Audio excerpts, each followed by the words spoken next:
As our story opens today, let us return once more to the bleak prairie town of Cactus Junction. It was here, you'll recall, in the old Longhorn Saloon, that we left Crusader Rabbit engaged in a fight to the finish with Granite Jaw Jones, the roughest, toughest man in the entire county.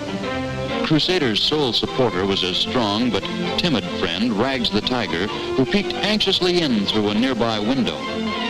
Rags might well be anxious, too, for at that moment, Crusader was in a rather ticklish situation. All right, Cottontail, say your prayers. Then, just before Granite Jaw could pull the trigger, bingo, the saloon was suddenly plunged into darkness. It sounded bad for Crusader, but when the lights came on once more, the Cactus crowd could hardly believe their eyes.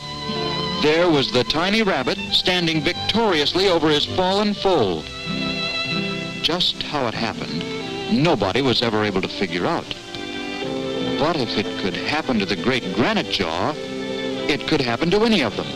So the only thing to do was to acknowledge defeat and surrender the town. And that's exactly what they did.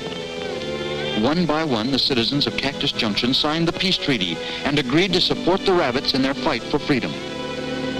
Elsewhere throughout the state, however, rabbits were still being persecuted, and so the two warriors dared not rest. Taking their leave of the junction amidst a shower of confetti and roses, they were soon on their way. The next town they planned to hit was a place called Dead Man's Corner. Now, Dead Man's Corner had a good reason for its name. You see, it was populated by the most trigger-happy bunch of cowpokes ever assembled. Why, they'd shoot a guy just for the way he looked. And sometimes they didn't even bother looking. Well, howdy, fellas.